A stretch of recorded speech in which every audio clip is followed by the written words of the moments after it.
आज हम व्याकरण का चैप्टर 2 पढ़ेंगे, वर्ण विचार और उच्चारण। वर्ण विचार और उच्चारण में सबसे पहले हमें वर्णों को जानना जरूरी है कि वर्ण होते क्या हैं।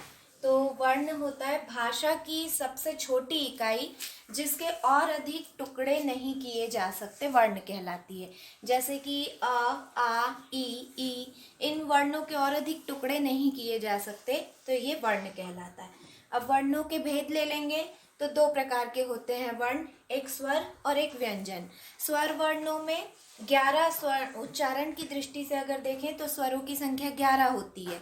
मतलब अगर हम कुल स्वरों की संख्या देखें तो वो 13 होती है, लेकिन उच्चारण की दृष्टि से हम 11 स्वरों को मानते हैं।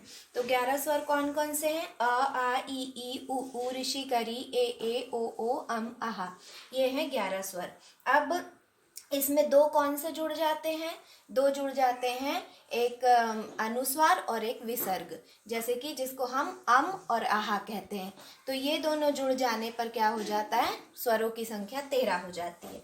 अब उच्चारण में लगने वाले समय के अनुसार स्वरों के 3 भेद होते हैं। कौन कौन से होते हैं? जैसे उच्चारण में हम कितना समय लगा रहे हैं, जैसे अ, ई, उ, ऋषि का री, इसको बोलने के लिए हमें बहुत कम समय लगता है, क्योंकि इससे आपको पता है कि मात्रा कौन सी बनती है? छोटी बनती है। छोटा अ, छोटी ई, छोटा उ और ऋषि का री छोटा ही होता है हिंदी में। तो ये क्या कहलाता है? ह्रस्व स्वर, क्योंकि इसको बोलने में हमें बहुत कम समय लगता है, मतलब एक मात्रा का समय बोल सकते हैं। जस्ट इसका दुगुना लगता है दीर्घ स्वर को बोलने में। तो दीर्घ स्वर कौन कौन से होते हैं? इन 4 को। ह्रस्व स्वरों की संख्या यदि हम देखें तो ह्रस्व स्वरों की संख्या कितनी होती है? 4 होती है। ह्रस्व स्वरों की संख्या 4 होती है। फिर दीर्घ स्वरों को यदि हम देखें तो दीर्घ स्वरों की संख्या जो होती है वो 7 होती है। कौन कौन सी? जो ह्रस्व को छोड़ देते हैं, जैसे अ, ई, उ, ऋषि का री है, इनको छोड़ के जो बाकी बचे हैं, जैसे बड़ा ई, बड़ा आ, बड़ा उ, ए, ओ, औ, तो ये सब क्या मिलते हैं? 7 होते हैं दीर्घ स्वरों की संख्या। अब इसमें एक क्वेश्चन ये बनता है कि ए, छोटा ए और ओ, इसको हम क्यों दीर्घ स्वर में लिए? तो हम इससे ये बोल सकते हैं कि ये जो ए होता है ये दो वर्णों के मेल से बनता है, ओ भी होता है, 2 वर्णों के मेल से बनता है। ये 4 जो होते हैं, ये चारों क्या कहलाते हैं? संयुक्त स्वर कहलाते हैं। संयुक्त स्वर, संयुक्त स्वर कहलाते हैं। इन स्वरों को हम अकेले नहीं बोलते, 2 स्वरों के मेल से ये बनते हैं, इसलिए इनको हम दीर्घ में लेते हैं, इन चारों को, संयुक्त स्वरों को।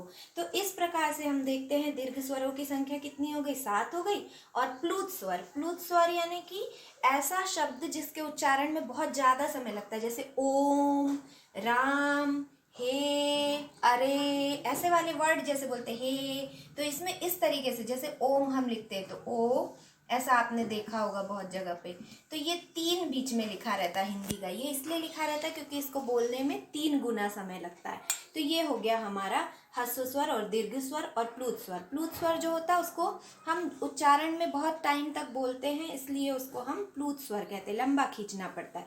अब ये जो 2 अम आहा है, अम आहा को हम अयोगवाह कहते हैं। मतलब ये तो अम उच्चारण के समय ये म का भी उच्चारण देता, अ और म दोनों मिल रहे हैं, इसलिए इसमें स्वर और व्यंजन दोनों ही आ जा रहे हैं। इसी प्रकार से आहा बोलते हैं तो उसमें भी ह का उच्चारण भी आता है।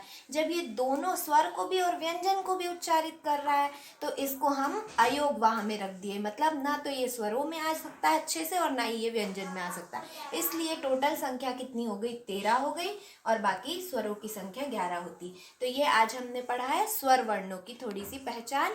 कल हम क ख ग घ करके पूरा व्यंजन वर्णमाला को पढ़ेंगे।